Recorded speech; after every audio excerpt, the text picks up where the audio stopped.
नमस्कार दर्शकों, स्वागत है आप सभी का राष्ट्र प्रथम में। मैं हूं आपके साथ मानसी जैन। आइए देखते हैं इस वक्त की हेडलाइंस।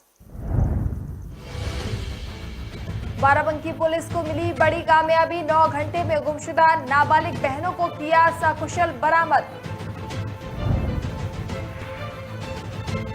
सपा सांसद शफीक रहमान बर्क हुए भावुक। मुलायम सिंह यादव की अच्छी सेहत की दुआ मांगी। 2024 के चुनाव लड़ने पर राजभर ने दिया बयान। कहा, देश और प्रदेश की सरकार गठबंधन से बन रही है। जब बीजेपी अकेले सरकार नहीं बना पा रही, कांग्रेस राष्ट्रीय पार्टी नहीं बना पा रही, तो हम किस खेत की मूली हैं। सरयू नदी के किनारे इस बार 16 लाख दीपक जलाने का लक्ष्य। 18,000 वॉलंटियर्स होंगे शामिल। भदोही के दुर्गा पूजा पंडाल में लगी आग की फॉरेंसिक और एसआईटी ने शुरू की जांच। कई धाराओं के तहत दर्ज की गई एफआईआर।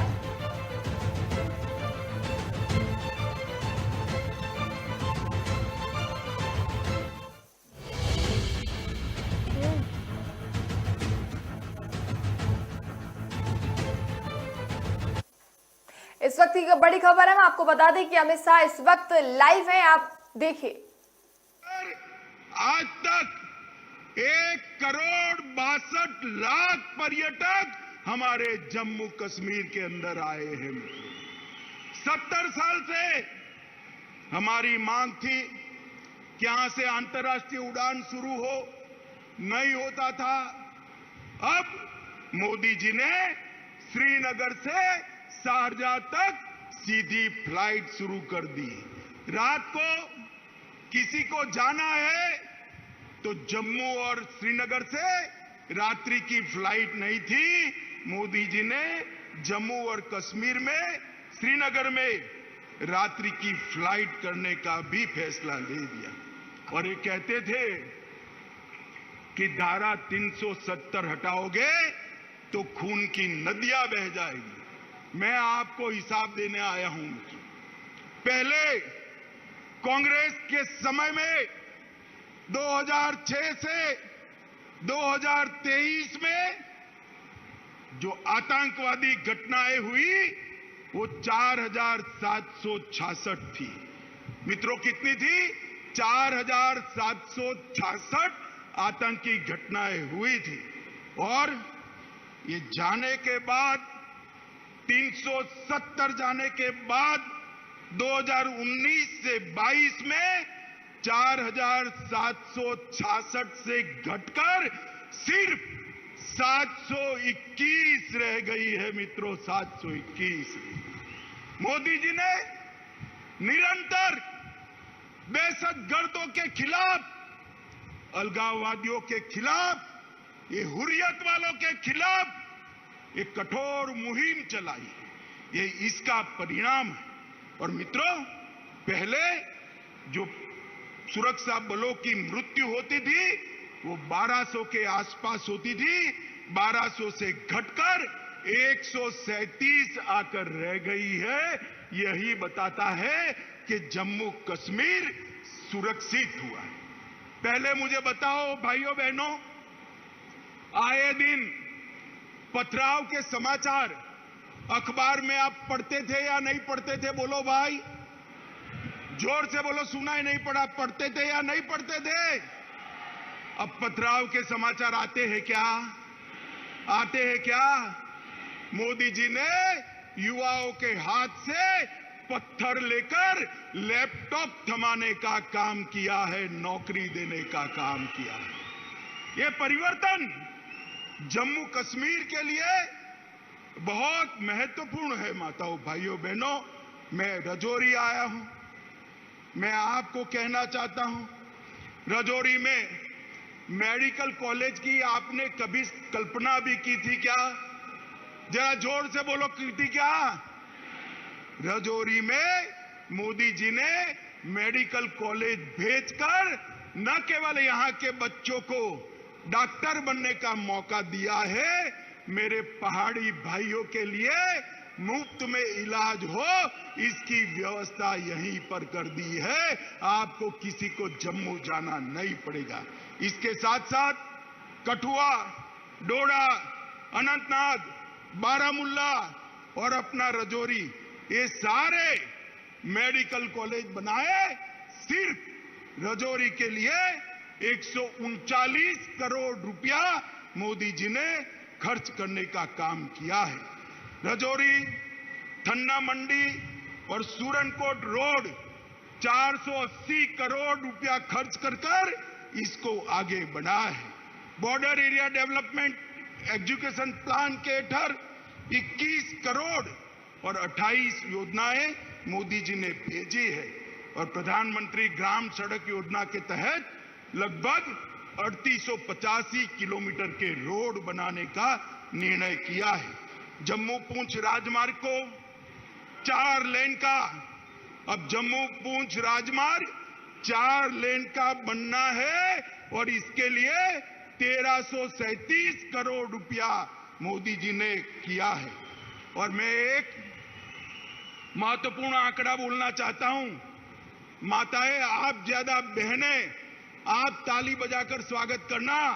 ये अपने पहाड़ी क्षेत्र में 20,000 से ज्यादा घरों में पहली बार बिजली भेजने का काम हमारे नरेंद्र मोदी जी ने किया है। बिजली भेजने का काम।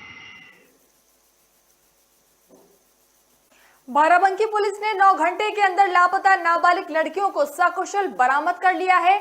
जैतपुर थाना क्षेत्र की रहने वाली दोनों नाबालिग बहनों की उम्र 13 और 14 साल बताई जा रही है। पुलिस को मिली दोनों बहनें साई इंटर कॉलेज जैतपुर में 8वीं और 9वीं की छात्रा हैं। दोनों बहनों को शाहजहांपुर जिले में रोडवेज बस से बरामद किया गया। सुबह स्कूल जाते समय दोनों बहनें संदिग्ध परिस्थितियों में गायब हो गई थी। अचानक 2 नाबालिग छात्राओं के संदिग्ध परिस्थितियों में लापता होने से हड़कंप मच गया।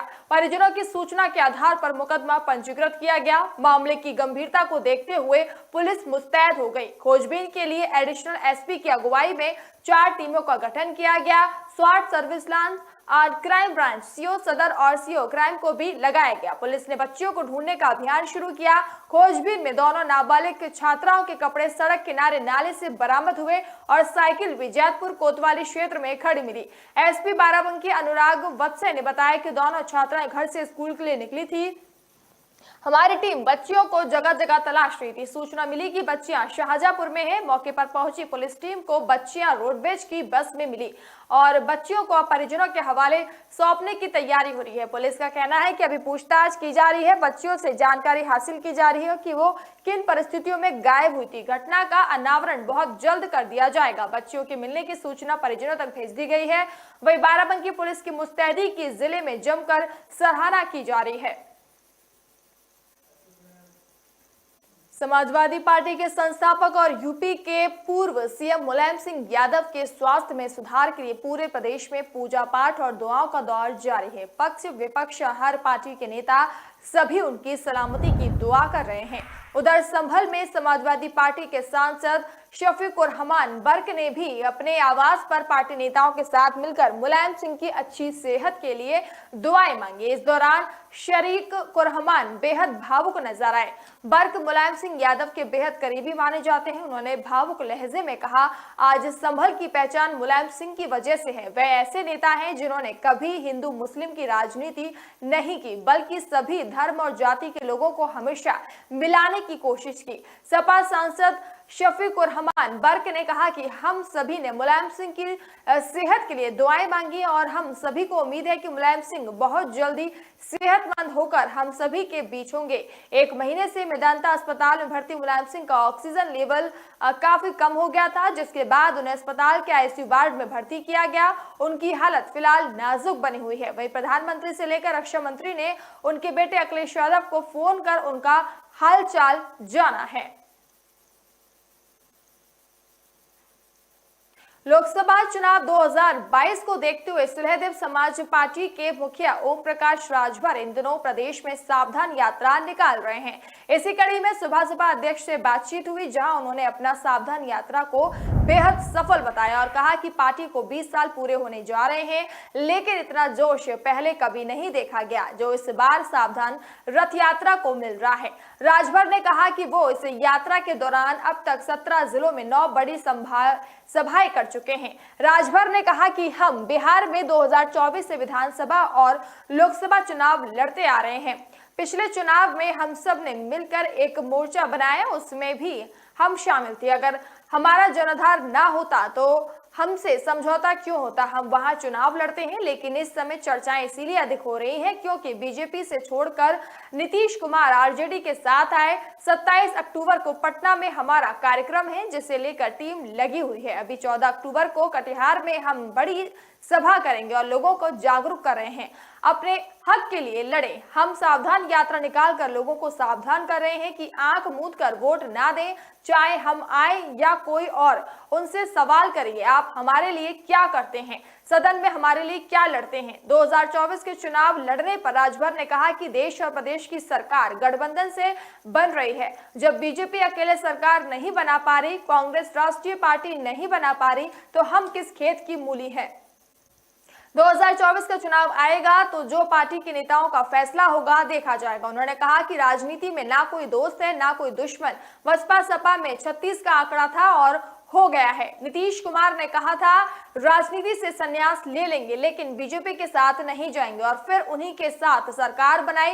उन्होंने कहा कि लालू की पार्टी से समझौता नहीं करेंगे, भले घर बैठ जाएं, लेकिन आज सरकार चल रही है।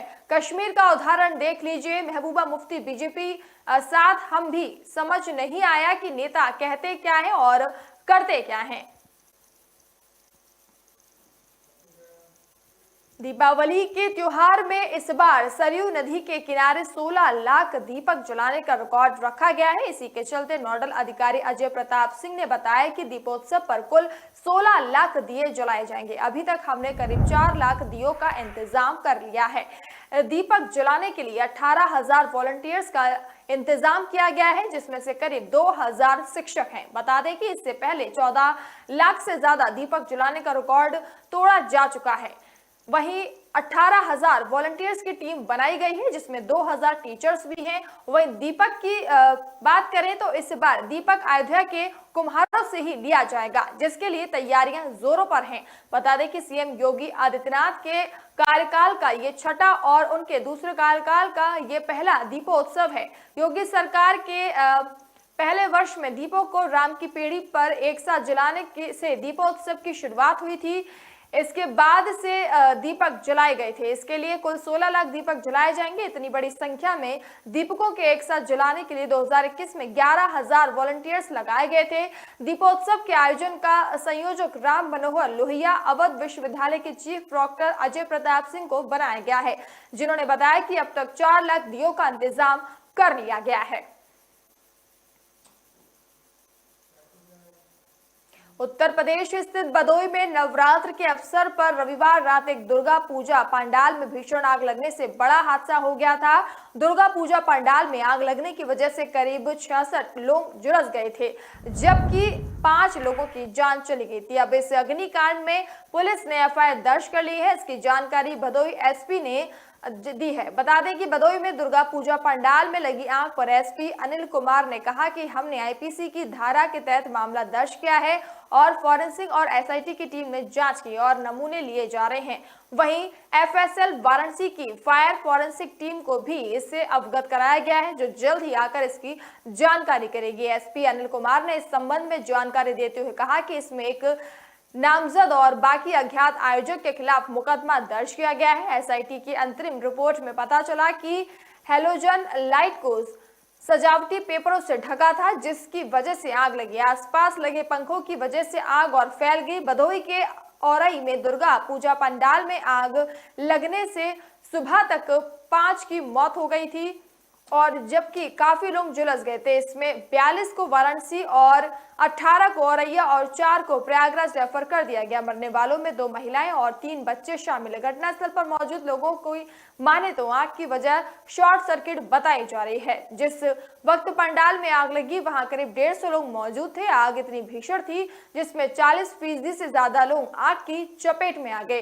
इसमें ज्यादातर लोग 30 से 40% तक झुलस गए हैं, जबकि कुछ लोगों की हालत काफी ज्यादा गंभीर बताई जा रही है।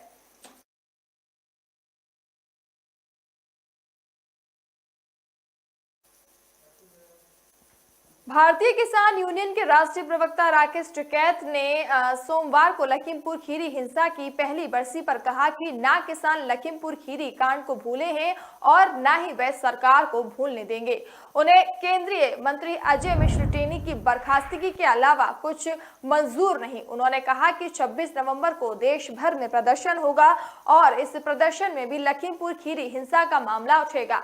लखीमपुर खीरी हिंसा की पहली बरसी पर तिकोनिया क्षेत्र के कुड़ियाला घाट गुरुद्वारा में आयोजित धार्मिक कार्यक्रम में भाग लेने पहुंचे राकेश टिकैत ने कहा कि 26 नवंबर को सभी राज्यों की राजधानियों में संयुक्त किसान मोर्चा का प्रदर्शन होगा और इस आंदोलन प्रदर्शन में भी तिकोनिया हिंसा का मामला उठेगा।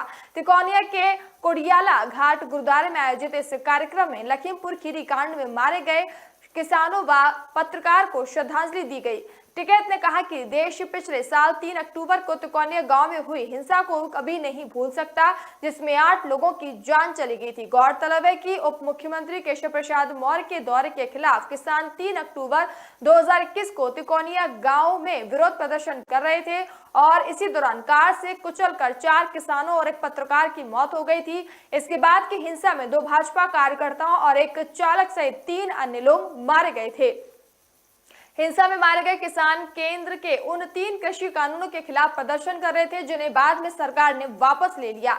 इस हिंसा में केंद्रीय गृह राज्य मंत्री टेनी के पुत्र आशीष मिश्रा को मुख्य आरोपी बनाया गया है और वे अभी भी जेल में बंद हैं। घटना के बाद से किसान संगठन लगातार टेनी की बर्खास्तगी की मांग कर रहे हैं। कार्यक्रम में भाग लेने के बाद राकेश टिकैत ने पत्रकारों से कहा कि केंद्रीय मंत्री अजय मिश्र टेनी की बर्खास्तगी के अलावा कुछ और मंजूर नहीं होगा। मथुरा की 2 अलग अलग अदालतों में हुई श्री कृष्ण जन्मभूमि शाही मस्जिद ईदगाह विवाद से जुड़े 3 मुकदमों की सुनवाई में अगले सुनवाई के लिए 3 अलग अलग तारीखें तय की गई हैं। श्री कृष्ण जन्मभूमि ईदगाह मामले में 3 वादों की सुनवाई की जानी है, जिनमें से एक मामला लखनऊ निवासी नारायणी सेना के अध्यक्ष मनीष यादव द्वारा श्री कृष्ण जन्मभूमि परिसर से ईदगाह का हटाए जाने से संबंधित वाद को सुना जाता है।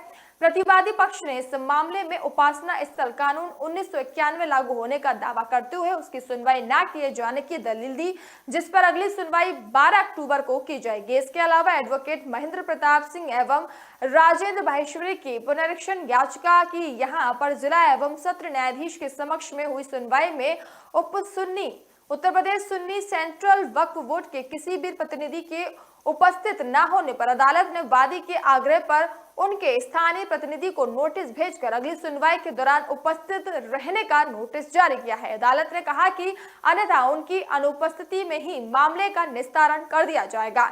इस मामले की अगली सुनवाई 28 अक्टूबर को होगी।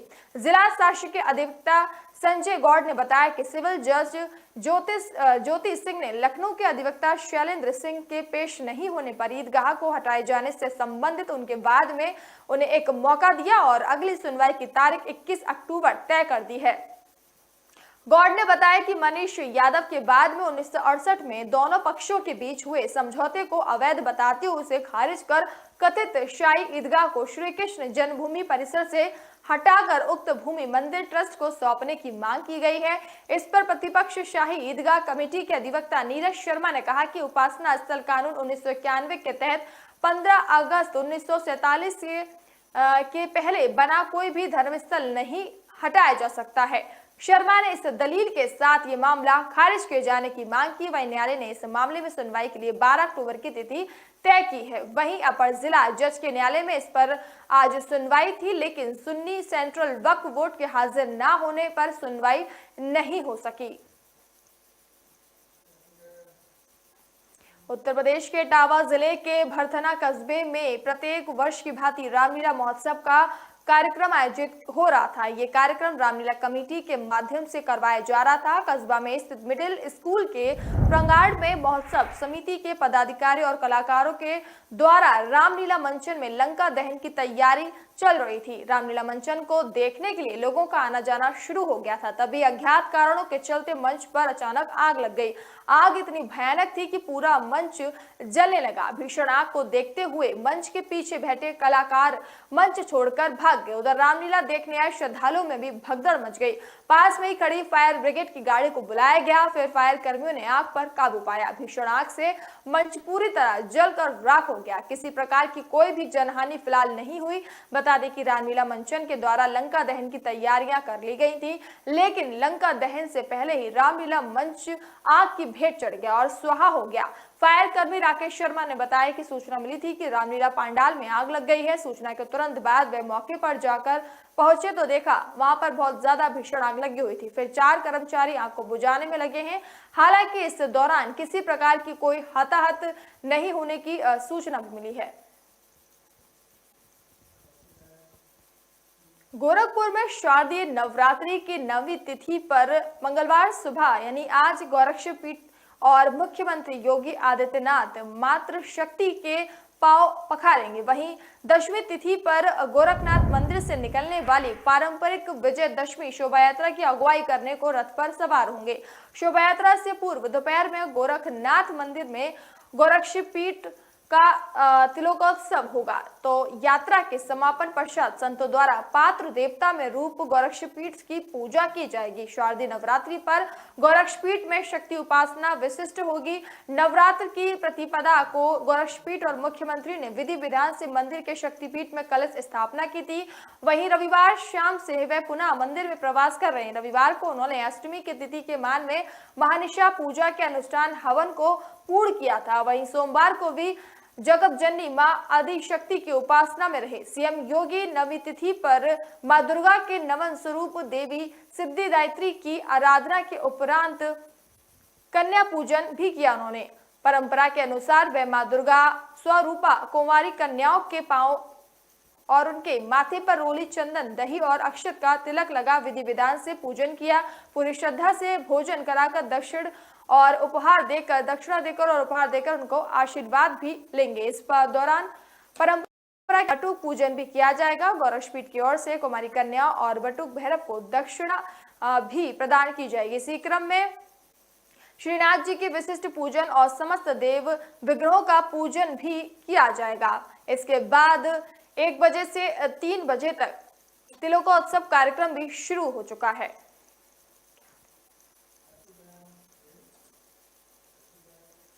उत्तर प्रदेश के बाराबंकी पुलिस प्रशासन ने मऊ के पूर्व विधायक मुख्तार अंसारी को एम्बुलेंस मुहैया कराए जाने के मामले में डॉक्टर अलका राय के मऊ स्थित श्याम संजीवनी अस्पताल समेत लगभग 2 करोड़ 67 लाख रुपए की संपत्ति कुर्क कर ली है। ये जानकारी पुलिस के एक अधिकारी ने दी है। गौरतलब है कि बाराबंकी जिले में पंजीकृत नंबर की एम्बुलेंस पिछले वर्ष पंजाब की अदालत में मुख्तार अंसारी की पेशी के बाद मामला सामने आया था। जांच में पता चला था कि एम्बुलेंस अलका राय के मऊ जिला स्थित श्याम संजीवनी अस्पताल के नाम से पंजीकृत है। इसी के बाद मुख्तार के अन्य करीबियों के साथ ही अलका राय को भी गिरफ्तार कर गिरोहबंद अधिनियम के तहत कार्रवाई की गई। कई महीने जेल में रहने के बाद फिलहाल अलका राय जमानत पर हैं। बाराबंकी के पुलिस अधीक्षक अनुराग वत्स ने बताया कि अलका राय के खिलाफ कोतवाली नगर में फर्जी दस्तावेजों के जरिए श्याम संजीवनी अस्पताल के नाम पर एम्बुलेंस खरीदने और इसका उपयोग मुख्तार अंसारी द्वारा किए जाने के मामले में प्राथमिकी दर्ज की गई थी। उन्होंने बताया कि इसमें गिरोहबंद अधिनियम के तहत भी अलका राय के खिलाफ मामला दर्ज हुआ था।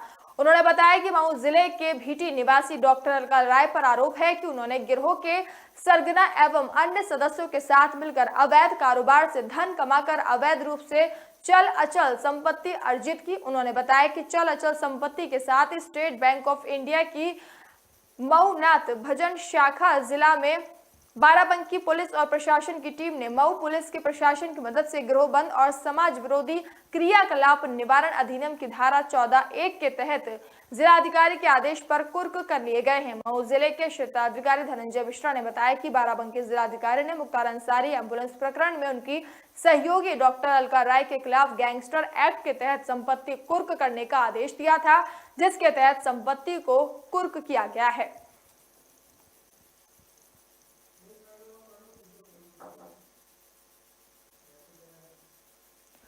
सुल्तानपुर की मलिन बस्ती करौंदिया वार्ड में 2 डेंगू मरीजों की मौत के बाद स्वास्थ्य महकमे की नींद खुली है। आज स्वास्थ्य विभाग ने कैंप लगाकर कई लोगों का स्वास्थ्य परीक्षण किया, जिसमें 5 लोगों में डेंगू की पुष्टि हुई है, जिन्हें अस्पताल में भर्ती कराया गया। बस्ती में पिछले 15 दिनों से लोग वायरल फीवर से पीड़ित थे। करीब 15 दिन पहले इसी मोहल्ले के रामचंद्र और रविवार को मालती सोनकर नाम की महिला की डेंगू से मौत हो गई थी। वहीं दर्जनों लोग बुखार से पीड़ित थे। इन दोनों मौत की जानकारी के बाद स्वास्थ्य महकमे की नींद खुली। अब जाकर यहां स्वास्थ्य विभाग ने कैंप लगाया। यहां कई लोगों की जांच की गई। जांच के दौरान डेंगू के 5 नए मामले सामने आए, जिन्हें तत्काल जिला अस्पताल में भर्ती करवाया गया। इसके अलावा बुखार से पीड़ित अन्य मरीजों को दवा उपलब्ध करवाई गई। स्वास्थ्य महकमे के निर्देश पर नगर पालिका परिषद साफ सफाई की व्यवस्था करा रहा है, ताकि इस रोग को बढ़ने से रोका जा सके। Sultanpur CMO doctor DK. Tripathi ने कहा कि आज करौंदिया वार्ड में 3 टीम लगाई गई है। जरूरत होगी तो और टीमों को लगाया जाएगा। वार्ड के लोगों से अपील की गई कि कैंप पर आकर अपनी जांच कराएं। जिला अस्पताल से लेकर सभी सामुदायिक स्वास्थ्य केंद्रों पर जांच और उपचार की सुविधा उपलब्ध है। करौंदिया वार्ड के लोगों ने सीएमओ के प्रति आभार जताया। उनका कहना है कि सीएमओ ने अपनी मौजूदगी में हम लोगों की जांच कराई और इलाज की व्यवस्था की, जो कि इस वार्ड में पहली बार हुआ है।